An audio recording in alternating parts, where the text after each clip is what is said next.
Hello students, आज के इस वीडियो लेक्चर में हम इम्परफेक्ट कंपटीशन मार्केट स्टडी करेंगे। ये chapter number 5 forms of market का पार्ट है। हमने प्रीवियस वीडियो में हमने ऑलरेडी परफेक्ट कंपटीशन के बारे में स्टडी किया था and other forms of market on the basis of time and on the basis of place हम ऑलरेडी स्टडी कर चुके हैं। अभी यहाँ पर इस लेक्चर में हम इम्परफेक्ट कंपटीशन मार्केट के टाइप्स एंड इसके मीनिंग को स्टडी करेंगे। तो इसका एक्सप्लेनेशन स्टार्ट करने से पहले मैं आपसे रिक्वेस्ट करूंगी कि अगर अभी तक आपने मेरे चैनल को सब्सक्राइब नहीं किया है तो प्लीज चैनल को सब्सक्राइब कीजिए एंड चैनल लिंक अपने फ्रेंड्स के साथ शेयर करना मत भूलिएगा। वीडियो को जरूर से लाइक कीजिएगा। Now imperfect competition is a type of market showing some but not all the features. कुछ इसके जो फीचर्स है वो मैच करते हैं कॉम्पिटिटिव मार्केट से, सारे के सारे नहीं बट कुछ फीचर्स मैच करते हैं कॉम्पिटिटिव मार्केट के फीचर से। Now following are the some of the types of imperfect market. Imperfect market के कुछ टाइप्स यहाँ पे है जो हम स्टडी करने वाले हैं, monopoly and oligopoly and monopolistic. तो यहाँ पर मोनोपोली से हम स्टार्ट करेंगे कि मोनोपोली मार्केट इसके बारे में हम स्टडी करेंगे, इसकी मीनिंग एंड डेफिनेशन को स्टडी करेंगे। मोनो का मतलब क्या होता है, द टर्म मोनोपोली। ये जो टर्म मोनोपोली है ये कहाँ से आया है, कहाँ से डिराइव हुआ है? तो ये वर्ड डिराइव हुआ है ग्रीक वर्ड से। ग्रीक शब्द से डिराइव हुआ है जिसमें मोनो विच मीन्स, मोनो का मतलब सिंगल, मोनो का मतलब सिंगल एंड पोली मतलब सेलर, पोली मतलब सेलर। तो यहाँ पर सिंगल सेलर, तो यहाँ पर यह जब सिंगल सेलर होता है, जब किसी की मोनोपोली होती है मार्केट में, मतलब किसी प्रोडक्ट को लेकर उसका कोई सब्स्टिट्यूट नहीं होता है, दूसरा कोई सब्स्टिट्यूट नहीं होता है, तो उस समय पर कंपटीशन कैसी होती है? तो monopoly is a market in which there is only one seller. एक ही सेलर होगा जो कि कंट्रोल करेगा पूरे के पूरे एंटायर मार्केट को, पूरे एंटायर मार्केट सप्लाई को वो कंट्रोल करेगा फॉर अ प्रोडक्ट के लिए, for a product and which has no close substitute, और जिसका कोई क्लोज सब्सटीट्यूट है नहीं। क्योंकि अगर सब्सटीट्यूट होता है मार्केट में तो फिर है ना क्या होता है, प्रोडक्ट्स के भाव गिर जाते हैं, दूसरे प्रोडक्ट्स की तरफ माइंड डाइवर्ट हो जाता है, सब्सटीट्यूट गुड्स परचेस करते हैं, राइट। तो यहाँ पर उसका कोई क्लोज सब्सटीट्यूट नहीं होगा। Now according to E.H. Chamberlain का क्या कहना है, E.H. चैम्बरलिन इकोनॉमिस्ट है, उनका कहना है कि economy, he says that economy refers to a single firm which has control over the supply, monopoly not economy. Monopoly refers to monopoly मतलब to have a single firm which has control over, जिसका control होता है over the supply of a product के supply पे, which has no close substitute, जिसका कोई दूसरा close substitute भी नहीं होता है। ना इसके फीचर्स क्या है मोनोपोली मार्केट के, वो हम स्टडी करेंगे। तो यहाँ पर following are the main features of monopoly market. Monopoly market का फीचर्स है कि सिंगल सेलर, यहाँ पर जो सेलर होगा सिंगल सेलर होगा, no close substitute, then barriers to entry, ये कीवर्ड्स आपको याद कर लेने हैं। Complete control over market supply, then price maker, then price discrimination, then next no distinction between firm and industry. तो ये सारे के सारे 7 फीचर्स है इसके किसके, मोनोपोली मार्केट के। तो वन बाय वन इसको स्टडी करेंगे। सिंगल सेलर, तो in monopoly there is no competition, competition है ही नहीं, यहाँ पे कोई कॉम्पिटिशन है ही नहीं, as there is only one single. क्यों कॉम्पिटिशन है? क्योंकि दूसरा कोई कॉम्पिटिटर मार्केट में है ही नहीं भाई, कोई दूसरा बनाने वाला, प्रोडक्ट बनाने वाला प्रोड्यूसर है ही नहीं, कोई सेलर है ही नहीं उस पर्टिकुलर प्रोडक्ट का। ओनली वन सिंगल प्रोड्यूसर और seller of the product is there, but the number of buyers is large. लेकिन यहाँ पे क्या होता है, सेलर तो सिंगल है, बेचने वाला, सामान बेचने वाला अकेला बंदा है और खरीदने वाले बहुत है। जो बायर्स है, जो कस्टमर्स है वो लार्ज है, they are large in quantity. Second thing, no close substitute. अभी जब क्लोज सब्सटीट्यूट की हम बात कर रहे हैं, इसका मतलब उसका जो प्रोडक्ट है उस सेलर का, वैसा वाला प्रोडक्ट दूसरा कोई है ही नहीं, कोई सब्सटीट्यूट ही नहीं है उसके प्रोडक्ट के लिए, कोई दूसरा कॉम्पिटिटर नहीं है, तो सब्सटीट्यूट कहाँ से आएगा? तो no close substitute, there are no close substitutes for the product of the monopolist के प्रोडक्ट्स के लिए। Therefore the buyers have no choice, तो इसलिए बायर्स के पास कोई चॉइस ही नहीं होती है, वो कहाँ जाएंगे? अगर उसको उन्हें उस पर्टिकुलर प्रोडक्ट की जरूरत पड़ गई, हाँ उनकी मोनोपोली है, तो वो कहाँ जाएंगे? उन्हीं से लेंगे ना। हाँ, उन्हीं से लेंगे, जो पर्टिकुलर सेलर है उसी से बाय करेंगे, तो कोई दूसरा उनके पास चॉइस ही नहीं है। सो दे हैव टू इधर by the product from the monopolist, या तो उनको उस मोनोपोलिस्ट से ही सामान खरीदना होगा और गो विदाउट इट, या फिर है ना खाली हाथ घर जाना होगा। तो the cross elasticity of demand for his product is इधर जीरो और नेगेटिव। तो हम बोल सकते हैं कि इसके जो प्रोडक्ट के लिए जो इलास्टिसिटी ऑफ डिमांड होती है, क्रॉस इलास्टिसिटी ऑफ डिमांड, क्योंकि कोई सब्सटीट्यूट ही नहीं है तो क्रॉस इलास्टिसिटी ऑफ डिमांड उसकी होगी, वो क्या होगी, जीरो और नेगेटिव। कोई है ही नहीं उसका कॉम्पिटिटर है ही नहीं मार्केट में। Now third one, barriers to entry. Now barriers to entry of the rivals is restricted due to legal, natural, technological barriers. मतलब क्यों नहीं है भाई कॉम्पिटिटर, क्यों नहीं है उनका, उसका जो राइवल्स में जो कॉम्पिटिटर्स है उनको एंट्री क्यों नहीं होती, कैसे रिस्ट्रिक्टेड है उनकी एंट्री? तो या तो कोई लीगल कारण हो सकता है, जिसको है ना, जिसने अपने लीगल फॉर्मेलिटीज कवर अप नहीं किए, उसको अथॉरिटी नहीं है भाई वो बिजनेस रन करने की, प्रोडक्ट्स बनाने की, या नेचुरल रीजन हो सकता है, या कोई टेक्नोलॉजिकल बैरियर्स हो सकता है which do not allow the competitors to enter the market. तो इसके वजह से जो कॉम्पिटिटर्स है मार्केट में एंटर नहीं कर पा रहे हैं। देन फोर्थ है complete control over the market supply. अभी जब ये इसका कोई कॉम्पिटिटर है ही नहीं भाई मार्केट में, कोई दूसरा बंदा वो प्रोडक्ट्स बनाता ही नहीं है, बेचता ही नहीं है, ये अकेला उस चीज को बना रहा है, अकेला सेलर है, तो द मोनोपोलिस्ट जो है, जो यहाँ पे जो मोनोपोली मार्केट का जो सेलर होता है उसको मोनोपोलिस्ट बोलते हैं। तो the monopolist has complete hold over the market, तो उसकी पूरी पकड़ होती है अपने मार्केट में। he is having complete hold over the market, so he is the sole producer और सेलर ऑफ द प्रोडक्ट, क्योंकि वो सोल प्रोड्यूसर है, सेलर है प्रोडक्ट का, इसीलिए। Now fifth one is what, price maker. Price maker की जब हम बात कर रहे हैं तो ये अच्छे से पैसा बना सकता है ना, क्योंकि इसका कोई कॉम्पिटिटर नहीं है। जब इमरजेंसी होती है प्रोडक्ट्स की तो कोई भी बंदा ऑब्वियसली सीधी सी बात है खरीदेगा, कहाँ जाएगा, नहीं खरीदेगा तो जाएगा कहाँ। जो अगर प्रोडक्ट्स की जरूरत है, कोई पर्टिकुलर प्रोडक्ट है और उस प्रोडक्ट की जरूरत पड़ रही है तो बंदे को प्रोडक्ट्स तो खरीदने पड़ेंगे, कहाँ जाएगा वो, प्रोडक्ट्स तो उसको लेने होंगे। तो उस केस में यहाँ पर उसका कोई कॉम्पिटिटर आएगा भी कहाँ से, कॉम्पिटिटर नहीं आएगा तो जो प्राइस है, प्राइस में भी है ना कोई फेरबदल नहीं हो सकेगा, क्योंकि वो तो अपना प्रोडक्ट, उसका तो जो प्रोडक्ट है वो प्राइस मेकर हो जाएगा, क्योंकि उसका प्रोडक्ट है, उसकी डिमांड अगर आती है तो दूसरा कोई सब्स्टिट्यूट नहीं है, दूसरा कोई सब्स्टिट्यूट ना होने की वजह से वो अपने हिसाब से अपने प्रोडक्ट्स की है ना जो रेट है ना वो डिसाइड कर सकता है, फिक्स कर सकता है, अपने प्रोडक्ट्स की रेट वो अपने हिसाब से फिक्स कर सकता है, ज्यादा होगी तो भी देनी पड़ेगी, कम है तो भी देनी पड़ेगी। तो ये बात है, तो यहाँ पे वो प्राइस मेकर हो जाता है, क्योंकि उसका कोई कॉम्पिटिटर नहीं है और खरीदार बहुत सारे हैं। तो monopolist can fix the price of his own product as he controls the whole market supply, क्योंकि वो ही अकेला सप्लाई कर रहा है उस प्रोडक्ट को मार्केट में। नाउ इसीलिए बोला जाता है कि monopolist is the price maker, क्योंकि उसकी अपनी अकेले की पकड़ है मार्केट पे, अकेले की उसकी पकड़ है। नाउ प्राइस डिस्क्रिमिनेशन, तो प्राइस पे जब डिसीजन लेने वाली बात आ रही है तो monopolist being a price maker, क्योंकि वो प्राइस मेकर ही can charge different prices to different consumers, वो अलग अलग कंज्यूमर से अलग अलग प्राइस, अब बोलते हैं ना मुंह देखकर टीका निकाल देगा, वो जो मोनोपोलिस्ट है मुंह देखकर टीका निकालेगा, वो देखेगा कि भाई ये इसकी कैपेबिलिटी, ये पे कर सकता है, उससे ज्यादा मांग लेगा, दूसरे बंदे से कम मांग लेगा, तो सेम प्रोडक्ट के लिए वो अलग अलग रेट लगाएगा, अलग अलग भाव लगाएगा। नाउ ये डिपेंड करता है on the basis of time, कौन से समय कितनी इमरजेंसी किसी प्रोडक्ट की उसके ऊपर डिपेंड करता है, और कौन सी जगह पर है वो उस पर डिपेंड करता है। तो on the basis of place, time and place के ऊपर ये डिपेंड करता है। नाउ दस price discrimination is an important feature, ये बहुत ही इंपॉर्टेंट फीचर होता है मोनोपोली मार्केट का। जैसे कि अगर हम एग्जाम्पल, यहाँ पे एग्जाम्पल दिया कि स्टूडेंट्स एंड सीनियर सिटीजन, ये जो सीनियर सिटीजन एंड स्टूडेंट्स हैं, आप provided railway tickets at concessional rates, उनको है ना जो रेलवे टिकट्स है वो कंसेशनल रेट्स पे मिलती है, उनको रेलवे टिकट्स है वो कंसेशनल रेट्स पे दी जाती है। नाउ क्योंकि ये प्राइस मतलब बच्चों को और सीनियर को के लिए अलग प्राइस रखा है और यंगस्टर्स के लिए अलग प्राइस रखा है, क्यों? क्योंकि स्टूडेंट्स की कोई अर्निंग कैपेबिलिटी नहीं होती है, वो थोड़ा ना अर्न करते हैं, सीनियर सिटीजन्स है, वो रिटायर्ड लाइफ जी रहे होते हैं, तो उनको है ना रेलवे भी कंसेशन देता है, तो ये अलग प्राइस डिस्क्रिमिनेशन हो गया।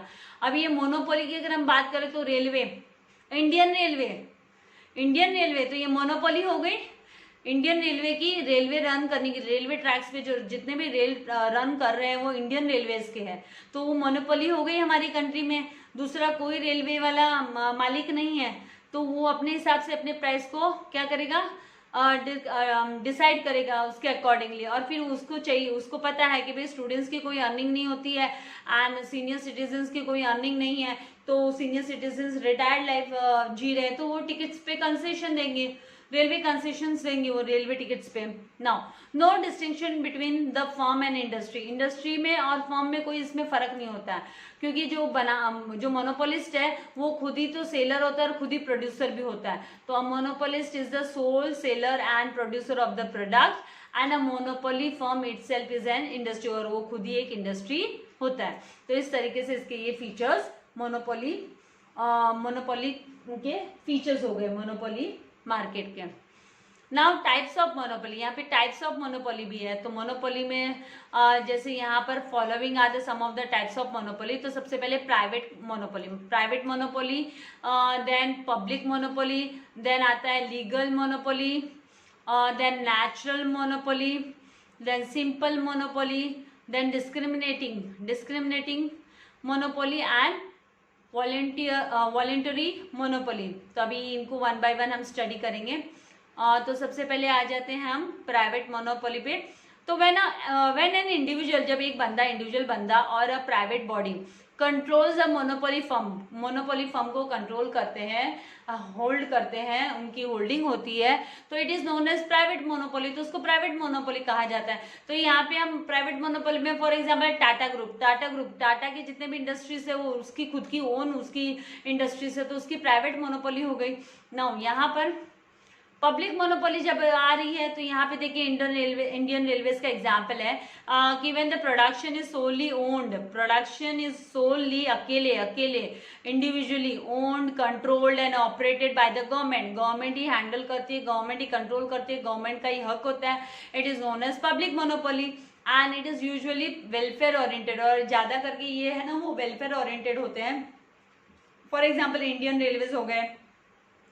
नाउ लीगल मोनोपोली, तो this monopoly emerges on account of legal provision की वजह से ये है ना इवॉल्व होती है ये लीगल मोनोपोली। जैसे कि लाइक पेटेंट्स हो गए, तो पेटेंट्स देने वाले पर्टिकुलर इंस्टीट्यूशन है, ट्रेडमार्क देने वाले कॉपीराइट्स वाले पर्टिकुलर इंस्टीट्यूशंस है। तो यहाँ पर the law forbids the potential competitors, तो दूसरे जो उनके कॉम्पिटिटर्स होते हैं कंपनी के, वो है ना उसको उनके जो लोगो है, उनका जो ट्रेडमार्क है, वो कॉपीराइट है, वो कॉपी नहीं कर सकते, वो नहीं ले सकते, इमिटेट नहीं कर सकते, वो उसको कॉपी नहीं कर सकते हैं। टू इमिटेट द डिजाइन और the form of product registered under the given branded names, जिस नेम से ब्रांडेड नेम से वो रजिस्टर्ड है, तो उसकी लीगल मोनोपोली है, कोई भी चुरा नहीं सकता। जैसे अमूल का अपना लोगो है, अपना मोनोपोली है, अपना उसका राइट है, ट्रेडमार्क है, तो उसको कोई भी दूसरा बंदा, उसका जो कॉम्पिटिटर है, वो कॉपी नहीं कर सकता है। जैसे अगर मदर डेयरी वाले को लेना है, तो वो अपना है ना सेपरेट अपना लीगल आइडेंटिटी बनाएगा, लीगल मोनोपोली उसे बोला जाता है। नाउ नेचुरल मोनोपोली क्या होती है? तो monopoly created on the basis of natural condition के ऊपर, जैसे कि क्लाइमेट हो गया, रेनफॉल हो गया, स्पेसिफिक लोकेशन है, is known as natural monopoly. तो यहाँ पे अगर हम एग्जाम्पल की बात करें, तो पंजाब है वो व्हीट के लिए फेमस है, पंजाब में अच्छे खासे है ना गेहूं की फसल बहुत अच्छी खासी होती है, तो नेचुरली वो है ना पंजाब जो स्टेट है वो उसकी मोनोपोली है गेहूं उगाने में, मोनोपोली। नाउ सिंपल मोनोपोली, तो सिंपल मोनोपोली की जब हम बात करें, तो सिंपल मोनोपोली में ऑन द बेसिस ऑफ, यहाँ पे सिंपल मोनोपोली सेलर और अ फर्म, जो सेलर है वो फर्म है, चार्जेस है यूनिफॉर्म प्राइस, वो है ना यूनिफॉर्म एक जैसे सिमिलर प्राइस है ना वो चार्ज करती है for its products to all buyers. वो ऐसा नहीं है कि अलग अलग प्राइस डिसाइड करेंगे, वो लोग एक ही प्राइस चार्ज करेंगे सबके सब, उनके जितने भी बायर्स है सारे के सारे बायर्स के साथ वो एक ही है ना अपना यूनिफॉर्म प्राइस वो चार्ज करेंगे। Then sixth comes discriminating monopoly, तो अलग अलग अलग अलग चार्ज होगा, अलग अलग रेट होगी। तो यहाँ पर है कि इन डिस्क्रिमिनेटिंग मोनोपोली में फर्म चार्जेस डिफरेंट प्राइसेस, अलग अलग चार्जेस प्राइस चार्ज करते हैं टू डिफरेंट बायर्स, अलग अलग बायर्स को के लिए फॉर द सेम प्रोडक्ट के लिए, सेम सर्विसेज के लिए। तो सेम सर्विसेज के लिए बात आती है तो फॉर एग्जांपल डॉक्टर्स है, डॉक्टर्स चार्ज करते हैं, डिफरेंट फीस चार्ज करते हैं टू डिफरेंट पेशेंट्स। वो देख के पहचान जाते हैं ना भाई किसकी कैपेबिलिटी कितनी है, तो उसके अकॉर्डिंगली वो अलग अलग फीस चार्ज करते हैं अलग अलग पेशेंट से। नाउ वॉलंटरी मोनोपोली की जब बात आती है तो यहाँ पर to avoid cut throat competition, ये जो है ना एकदम कट टू कट जो कंपटीशन चलती है, गला काट दो वैसे ही कंपटीशन चलती है, कट थ्रोट कंपटीशन जब चलती है तो कुछ मोनोपोलिस्ट होते हैं वॉलंटरीली कम टुगेदर, वो सब एक साथ आ जाते हैं, अपनी एक ग्रुप बना लेते हैं, form a group of monopolist. And इसके वजह से क्या होता है फिर वो मतलब प्राइजेस है ना वो डिसाइड करके ही वो है ना डिसीजन लेके ही है ना मैक्सिमम प्रॉफिट अपना उनको कितना बनाना है उसके हिसाब से वो डिसीजन लेते हैं। तो वो एक साथ आकर ग्रुप में आकर so this facilitates them to maximise the profit, तो इसकी वजह से वो अपने प्रॉफिट को भी मैक्सिमाइज कर सकते हैं। तो यहाँ पे for example organisation of petroleum exporting countries OPEC, जो ओपीईसी है जहाँ से है ना कच्चा तेल आता है, ऑयल आता है, पेट्रोल आता है, तो इन्होंने अपनी ऑर्गेनाइजेशन बना के रखनी है, अपना ग्रुप बना के फॉर्म करके रखा है ताकि वो मैक्सिमम प्रॉफिट वो अर्न कर सके। अब यहाँ पे दिया हुआ यू शुड नो, तो आपको पता तो होना चाहिए, भले ही आपके इंटरनल के लिए कंसिडर हो सकता है, डिपेंड्स ऑन योर कॉलेज, लेकिन प्राइस डिस्क्रिमिनेशन अंडर मोनोपोली तो personal, then place wise, then time wise and use के हिसाब से। तो अभी देखो पर्सनल की जब हम बात करें तो doctors charge different fees to different patients, हमको भी पता है। प्लेस वाइज बोले तो डिफरेंसेस इन हाउस रेंट, घर का जो रेंट है in rural area and urban area में डिफरेंस होता है। क्यों होता है वो डिफरेंस, उसकी प्राइस में डिस्क्रिमिनेशन क्यों है अंडर मोनोपोली, तो ये डिपेंड करता है ना भाई कौन से एरिया में। तो place wise and then time wise हम बात करें तो एसटी बस का जो फेयर है, जो चार्ज है उसका जो फेयर चार्जेस है, जो टिकट का जो पैसा लगता है fair charges differ over night में वो अलग चार्जेस होता है और डे टाइम में जब ट्रैवल करते हो तो अलग चार्जेस होता है। देन यूज ऑफ इलेक्ट्रिसिटी, तो इलेक्ट्रिसिटी में भी इलेक्ट्रिसिटी है ना जो कंपनीज में इलेक्ट्रिसिटी है, कमर्शियल यूज के लिए इलेक्ट्रिसिटी यूज हो रही है उसकी चार्जेस अलग है, और डोमेस्टिक यूज के लिए मतलब घरों में जो हम हमारे घरेलू उपयोग के लिए यूज करें इलेक्ट्रिसिटी तो उसकी जो चार्जेस है वो अलग है। नाउ आपको फाइंड आउट करना है types of monopoly for the following products and services. Tea in Assam, atomic energy, logo of commercial bank। तो ये जो लोगो ऑफ कमर्शियल बैंक है ये कौन सा मोनोपोली हुआ, तो ये लीगल मोनोपोली हुआ। एटॉमिक एनर्जी है तो ये क्या हुआ, तो इस तरीके से आपको फाइंड आउट करना है कि इसका जो क्या बोलते हैं कि आप लोगों को इसकी जो एग्जाम्पल है इनका आपको आंसर फाइंड आउट करना है कि भाई कौन से उसके अंडर में आता है, इसमें यहाँ पे जो मोनोपोली है वो कौन से टाइप की मोनोपोली हो गई। तो ये आपको यहाँ पे फाइंड आउट करना है कि भाई प्राइवेट है कि कौन सी है, तो जस्ट फाइंड आउट। नहीं तो मुझे तो एक्सरसाइज जब भी मैं आप लोगों को अपलोड करूँगी वीडियो तो आपको बताने ही वाली हूँ कि पब्लिक मोनोपोली है कि नेचुरल मोनोपोली है। तो यहाँ पे लोकेशन के हिसाब से आसाम टी है तो नेशनल मोनोपोली आ जाती है, क्योंकि पंजाब है वो नेचर के हिसाब से है ही उसमें वीट अच्छा ग्रो होता है। तो इस तरीके से आपको फाइंड आउट करना है। एटॉमिक एनर्जी है तो ये क्या है, कौन सी मोनोपोली है।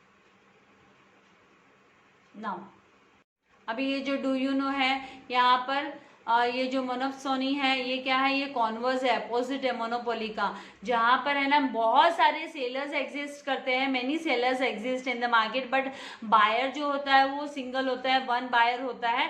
ये केस बहुत रेयर केस होता है कि जहाँ पे सेलर्स बहुत सारे हैं और बायर एक अकेला बंदा बायर है, खरीदार एक अकेला खरीदार है। तो buyers monopoly is rarely found, ये रेयरली फाउंड है। एंड मोनोपोलिस्ट जो है कैन एक्सप्लॉइट, ये एक्सप्लॉइट कर सकता है सेलर्स को जस्ट एज अ मोनोपोलिस्ट में एक्सप्लॉइट द बायर्स, जैसे मोनोपोलिस्ट है ना वो बायर्स को एक्सप्लॉइट करते हैं हाई चार्ज करके, रेट हाई चार्ज करके, क्योंकि दूसरा कोई कॉम्पिटिटर है नहीं, कोई सब्सटीट्यूट गुड है नहीं, इसीलिए। Then in the labour market a particular kind of labour is used by one employer only. तो लेबर मार्केट में पर्टिकुलर काइंड का जो लेबर है वो खाली कोई वन बायर ही खाली उसको, वन एम्प्लॉयर ही उसको यूज करता है, use by one employer only. तो यहाँ पे हमने ये जो मोनोपोली का टॉपिक है वो कंप्लीट किया। नेक्स्ट है ओलिगोपोली, एंड उसके बाद में जो है यहाँ पर